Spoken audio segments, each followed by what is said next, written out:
कई बार जिंदगी में ऐसी मुश्किलें, ऐसी उलझनें आकर खड़ी हो जाती है कि हम हिम्मत ही हार जाते हैं।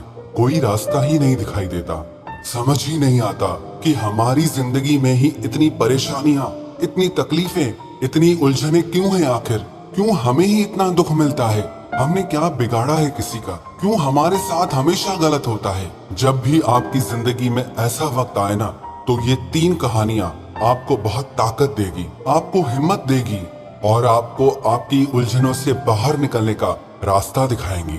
सबसे पहली कहानी, एक व्यक्ति की जिंदगी में बहुत उलझने, परेशानियां आती रहती थी और एक दिन तो उसका इतना ज्यादा खराब हुआ, वो परेशान हो गया अपनी जिंदगी से और रात के समय ईश्वर से फरियाद करने लगा। वो इंसान बहुत गुस्से में था और परमात्मा से कहने लगा, आपने आज मेरा पूरा दिन खराब कर दिया, आपने क्यों मेरे साथ ऐसा किया? तो परमात्मा ने पूछा, क्यों, ऐसा क्या हुआ तुम्हारे साथ? तो वो व्यक्ति बोला, मुझे सुबह को जल्दी उठना था लेकिन मेरा अलार्म नहीं बजा और मुझे उठने में देर हो गई। एक तो पहले ही मुझे देर हो गई थी और जैसे ही मैंने अपना स्कूटर स्टार्ट किया वो मेरा स्कूटर भी खराब हो गया। बहुत मुश्किल से मुझे एक रिक्शा मिली और देर होने की वजह से मैं अपने ऑफिस में अपना टिफिन ले जाना भी भूल गया और जब ऑफिस पहुंचा तो वहाँ कैंटीन भी बंद थी। बड़ी मुश्किल से मुझे कहीं से एक सैंडविच मिला और पूरा दिन मुझे उस एक सैंडविच पे निकालना पड़ा, लेकिन वो सैंडविच भी खराब था। मुझे कहीं से फोन पर एक बहुत अच्छा ऑफर आया, लेकिन उसी समय पर मेरा फोन खराब हो गया, फोन ही बंद हो गया मेरा। फिर उस व्यक्ति ने कहा, मैंने सोचा कि घर जाकर एसी चलाकर सो जाऊंगा, आराम करूंगा, लेकिन मैं जैसे ही घर पहुंचा तो लाइट गई हुई थी। मुझे समझ नहीं आ रहा कि ये सारी तकलीफें आप मुझे ही क्यों देते हैं? आपको कोई और नहीं मिलता क्या? तो परमात्मा ने उससे कहा, तू मेरी बात ध्यान से सुन, आज सारा दिन तुझ पर मुश्किलें और आफतें आनी थी, परेशानियां आनी थी, इसीलिए मैंने देवदूत को भेजकर तेरा अलार्म बजने ही नहीं दिया और आज तेरा स्कूटर से एक्सीडेंट होने वाला था, इसीलिए तेरा स्कूटर बिगाड़ दिया और जिस कैंटीन की तू बात कर रहा है उसका खाना खराब हो चुका था जो तेरे शरीर को भयानक नुकसान पहुंचा सकता था और जिस इंसान से तू फोन पर बात कर रहा था वो इंसान एक नंबर का घोटालेबाज था और वो तुझे बहुत बड़ी मुश्किल में फंसा देता, इसीलिए तेरा फोन आधे में बंद करा दिया और आज तेरे घर में शॉर्ट सर्किट से आग लगने वाली थी, इसीलिए मैंने तेरी बिजली ही बंद करवा दी। ईश्वर ने उस व्यक्ति से कहा, मैंने तुझे दुख देने के लिए या तुझे परेशान करने के लिए ये सारी उलझनें नहीं दी, मैंने तुझे बचाने के लिए ये सारी चीजें की हैं। जब उस व्यक्ति को ये पता चला कि ये सारी चीजें मेरी रक्षा के लिए हुई हैं, तो वो परमात्मा से माफी मांगने लगा कि आप मुझे माफ कर दो, मैं आपको समझ नहीं पाया। तो परमात्मा ने कहा, माफी मांगने की जरूरत नहीं है, लेकिन विश्वास रख, मैं हमेशा तेरे साथ हूँ, मैं हमेशा सबका भला करता हूँ, मैं जो भी करूँगा तेरे भले के लिए ही करूँगा। कई बार हमारी जिंदगी में भी ऐसी मुश्किल घड़ियां आ जाती हैं, ऐसे हालात आ जाते हैं जो हमें समझ नहीं आता कि हमारे साथ ऐसा क्यों हो रहा है, लेकिन भविष्य में जाकर हमें ये समझ में आता है कि अगर हमारे साथ ये बात नहीं हुई होती तो आज हम बहुत बड़ी मुसीबत में पड़ जाते। तो ये कहानी हमें शिक्षा देती है कि आपकी जिंदगी में कितनी भी मुश्किलें क्यों ना आए, कोई उलझन क्यों ना आए, आप मन में ये विश्वास रखना कि इसमें भी आपकी भलाई छुपी हुई है, इसमें भी आपके लिए कुछ अच्छा छिपा हुआ है। मुश्किलें आए तो घबराना मत, मन में ये विश्वास रखना कि वो ईश्वर, वो परमात्मा मेरी रक्षा कर रहा है। जितनी कठिन ये रातें होंगी उतना ही मजबूत तुम्हारा आने वाला सवेरा भी होगा। जिंदगी में कभी निराश मत होना, क्या पता कल वो दिन आए जिसका तुम्हें बेसब्री से इंतजार था। सफर में मुश्किलें आए तो हिम्मत और बढ़ती है, अगर कोई रास्ता रोके तो जरूरत और बढ़ती है, बिकने पे आ जाओ तो घट जाते हैं दाम अक्सर और ना बिकने का इरादा हो तो कीमत और बढ़ती है। तो जब भी आपकी जिंदगी में मुश्किलें आए तो मन में ये पक्का भरोसा रखना कि परमात्मा आपके साथ खड़े हैं और हमेशा आपका भला करेंगे। और दूसरी कहानी, एक दिन एक राजा ने अपने 3 मंत्रियों को दरबार में बुलाया और तीनों को आदेश दिया कि एक एक थैला लेकर बगीचे में जाएं और वहां जो अच्छे से अच्छे फल मिले वो उस थैले में डालकर लेकर आए। वो तीनों अलग अलग बाग में चले गए। पहले मंत्री ने कोशिश की कि राजा के लिए अच्छे से अच्छे फल लेकर जाए जो मीठे भी हों और स्वास्थ्यवर्धक भी हों। उसने बहुत मेहनत करके अच्छे और मीठे फल चुने।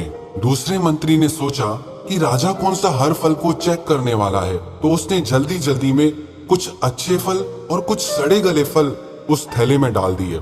और तीसरे मंत्री ने सोचा राजा की नजर तो सिर्फ भरे हुए थैले पर जाएगी, अंदर क्या है वो चेक करके थोड़ी देखेगा। तो उसने अपना समय बचाने के लिए जल्दी जल्दी उसमें घास और पत्ते भर दिए। दूसरे दिन राजा ने तीनों मंत्रियों को उनके थैलों समेत दरबार में बुलाया, लेकिन उनके थैले खोलकर भी नहीं देखे और आदेश दे दिया कि तीनों को इनके थैलों समेत 2 महीने के लिए जेल में बंद कर दो और खाने के लिए जो कुछ भी इनके थैले में है उसी से ये अपना काम चलाएंगे। उन तीनों मंत्रियों को उनके थैलों समेत एक जेल में बंद कर दिया गया। अब जेल में उनके पास खाने पीने के लिए कुछ भी नहीं था सिवाय उन फलों के। तो जो पहला मंत्री था उसके पास मीठे और स्वास्थ्यवर्धक फल थे और वो मजे से खाता रहा, और जो दूसरा मंत्री था उसको कुछ फल अच्छे मिले और कुछ सड़े गले फल मिले। लेकिन जो तीसरा मंत्री था उसके पास खाने के लिए सिर्फ घास फूस और पत्ते थे। 2 महीने की कैद के बाद जो पहला मंत्री था वो बिल्कुल चुस्त दुरुस्त था, वो बिल्कुल तंदुरुस्त लगा हुआ था। लेकिन जो दूसरा मंत्री था वो बहुत बीमार होकर निकला, और जो तीसरा मंत्री था वो उन 2 महीनों की कैद में मर गया, क्योंकि उसके पास खाने पीने के लिए सिर्फ पत्ते और घास फूस थी। अब ये कहानी भी हमारी जिंदगी से ही जुड़ी है। ये जो फल है ना, ये हमारे ही किए हुए कर्म है, और ये जो कैद है, ये जो जेल है, ये हमारा बुरा वक्त है। हम जिंदगी भर जो भी कर्म कमाते हैं ना, हमारे बुरे वक्त में हमको उन्हीं कर्मों का फल मिलता है। अगर हमने जिंदगी भर बुरे कर्म किए हैं, किसी का भला नहीं किया है, सबको दुख पहुंचाया है, तो हमारे भी बुरे वक्त में हमारा कोई साथ नहीं देता, बल्कि तो लोग खुश होते हैं कि अच्छा हुआ इसके साथ ऐसा हुआ, क्योंकि इसके कर्म ही ऐसे थे।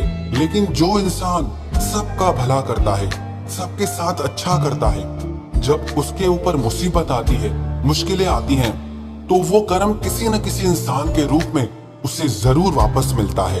तो ये कहानी हमें शिक्षा देती है, आप हमेशा अच्छे कर्म करते रहो, एक दिन आपको भी आपके किए हुए सारे अच्छे कर्मों का फल अच्छा ही मिलेगा। और तीसरी कहानी, एक बार एक ग्वालन दूध बेच रही थी और सब लोगों को दूध नाप नाप कर देती थी। लेकिन वहां पर उसी समय एक नौजवान लड़का दूध लेने के लिए आया, तो ग्वालन ने उस नौजवान को बिना नापतोल किए ही दूध से उसका बर्तन भर दिया।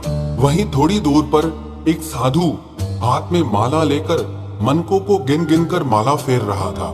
तभी उसकी नजर उस ग्वालन पर पड़ी और उसने ये सब देखा। उसने पास ही बैठे व्यक्ति को सारी बात बताकर इसका कारण पूछा, तो उस व्यक्ति ने बताया कि जिस नौजवान को उस ग्वालन ने बिना नापे दूध दे दिया है, वो उस नौजवान से प्रेम करती है, इसीलिए उसने बिना नापे ही उसे दूध दे दिया।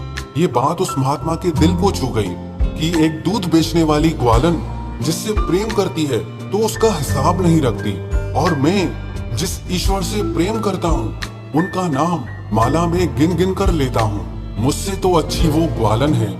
ये कहानी भी हमारी जिंदगी से ही जुड़ी है।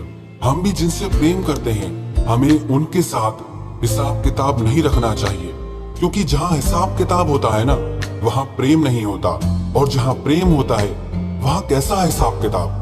पर आज के इस कलयुग के युग में लोग प्रेम भी हिसाब किताब देखकर करते हैं कि अगर उसने मेरे लिए किया है तो ही मैं करूँगा, अगर वो मेरे लिए कुछ नहीं करता तो मैं क्यों करूँ।